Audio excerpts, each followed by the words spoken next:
Hammaga shunaqa fayzli uylar nasib qilsin. Qarib 4 sotuvli halimiz sotuvga chiqyapti.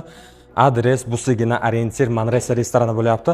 Bizlar hozir darvozaxonada turibmiz. Ko'rishlaringizdek, o'sha 4 ta bemalol mashina qo'yish mumkin. Bundan tashqari bog' qismi bor, rakvina o'rnatilgan va mana bu yerda bizlarda ayvon qismi. Uyimiz 2 etajdan iborat. Qarib 4 sotov narxini 350 ming deyaptilar. Yana savdosi bor. Kimga qiziq bo'lsa agar videoni oxirigacha ko'ring. Qani ketdik. Do'stlar, shunday holdan uyga kirishimizda mana shunaqa bizlarda prixoja, prixoja mebel qilganlar va mana bu yerda ham eshik bor, mehmonxonaga kiradigan. Bundan oldin bizlar hol qismidan obzorni qilamiz. Ikkita mehmonxona bor, birinchi etajda.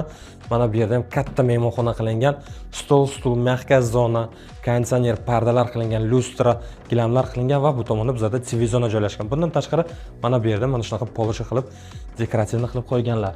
Va mana bu yerda bizlarda mehmonxona, ikkinchi mehmonxonamiz do'stlar. Ko'rishlaringizdek stol qo'yilgan, pianino, lustra, pardalar qilingan va mana bu yerda ham chiroyli televizor qo'yganlar.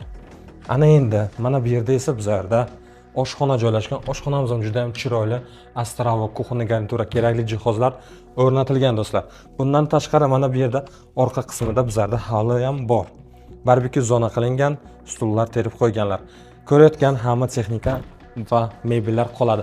Bu tomonga ikkinchi etajga chiqadigan yo'lak, kullerlar qo'yilgan va mana bu yerda bizlarda sanuzul joyi bo'lyapti. Mana bu yerda bizlarda dushovaya qilingan, rakvina o'rnatilgan va mana bu yerda esa bizlarda stиральный mashinka, to есть jomishi qilish uchun joy. Ana endi ikkinchi etajni obzorni qilamiz, qani ketdik. Shunday ikkinchi etajga chiqishimizdan mana shunaqa chiroyli bizlarni yo'lak kutib oladi. Ana endi xonalarni ko'rishni boshlaymiz.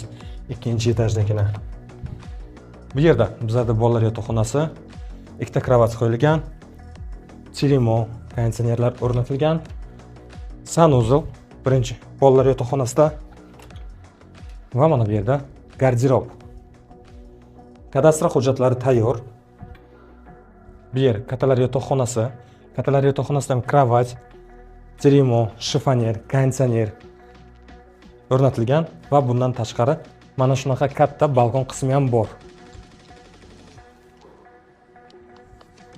Polностью pishiq g'ishtdan qurilgan domimiz. Fasad qismi ham katta va mana bu yerda bizlarda yana bitta kattalar yotoqxonasi joylashgan, kravat, bu yerda ham jihozlar hammasi qoladi. Bu yerda esa bizlarda sanuzul joylashgan va mana bu yerda отдельно garderob.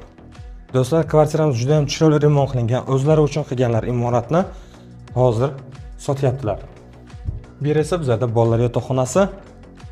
Narxini qaytarib o'taman, 350 ming deyaptilar.